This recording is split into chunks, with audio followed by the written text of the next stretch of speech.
Assalamu alaikum жалпы мекендештер. Сіздер мен кайрадан эле Москва бар. Аккеме студиясында окуялар, жаңылыктар жана кабарлар менен саламатсыздар. Жума маарек болсун. Иш күнүңүздөр ийгиликтүү, берекелүү, жакшы улансын. Москвадагы маанилүү кабарлар менен тааныштырабыз. Бирден лайк басып, бизди колдоп кетиңиз. 31 май Москвада абанын температурасы көтөрүлүп, плюс 30ду көрсөтүп турган убагы. Ал эми автобуста, кээ бир автобустарда сырткы аба ырайыны плюс 60 көрсөткөн дагы учурлар болууда. Урматтуу мекендештер, күндүн ысыгынан өзүңүздү жана жакындарыңыздарды этият кылыңыздар. Кечээ күнү самолетто дагы бир мигрант тополоң кылып, самолеттун эшигин ачам деген жеринен кармап, полиция кызматкерлерине Домодедово аэропортунда өткөрүп беришти. Умысел был у тебя двери открыть? Нет. В полете? Нет. Точно не было? Да, точно не было. А ты понимал, что это дверь? Что произойдет разгерметизация? Я когда уже окно поднял, уже тогда что-то понял, что это что такое. Он всегда адекватно себя вел, что-то за неадекватность. Ну, а экипаж, бортпроводники говорили тебе этого не делать? Ну, что-то я слышал, кто-то там что-то кричал, и это... А ты продолжал? Ну, я не прям до конца продолжал. Я когда уже понял, что я творю, я это...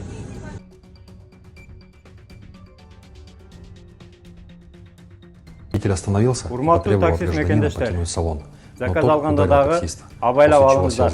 Мас абалындагы ушундай В результате айдоочуларды оперативно-розыскных кыйнаган учурлар мероприятий болууда. сотрудники уголовного розыска и Эсиаттаңыздар, полицейские маалыматты патрульно-постовой таркатып службы коюңуздар. отдела МВД России по району Южная Медведково. Водитель остановился и потребовал от гражданина покинуть салон, но тот ударил таксиста, после чего сел за руль и скрылся. В результате оперативно-розыскных мероприятий сотрудники уголовного розыска и полицейские патрульно-постовой службы отдела МВД России по району Южная Медведково обнаружили автомобиль во дворе на улице Молодцова. В квартире одного из близлежащих домов. Жакшы кабар менен бөлүшүп коюңуздар туугандар. Эртеден баштап открытый бассейндер иштеп баштайт. Андыктан сууга чөмүлөмүн дегендер барып бала чака менен түшүп келсеңиздер болот. Адрестерини экранга коюп койдук.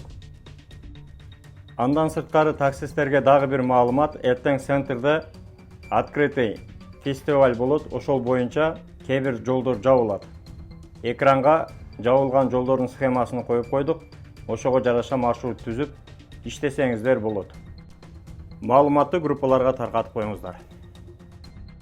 Россиядан тажадым дегендерге Европадагы жумуштар боюнча баягы эле bereke.ru сайтына киресиздер. Жумуш берилет деген жерде Европага жумуштар бар. Ошол сайттарга кирип, көрүп, тактап, алып, барып, насип этсе Европада дагы жумуш кылып келсеңиздер болот. Бүгүнкү кыскача кабарлар жана эскертүүлөр сиздерге пайда алып келди деген ойдобуз. Бирден лайк басып, группаларга таркатып, каналга катталууну унутпаңыздар. Кантсе дагы бөтөн жерде өзүңүздөргө сак документтерге так болуңуздар. Таза регистрация боюнча 8936 111 7911 номерине кайрылсаңыздар, жигиттер жардам берет. Жаңа келгендер үчүн 8929 975 8979 номерине WhatsApp'тан жазыңыз.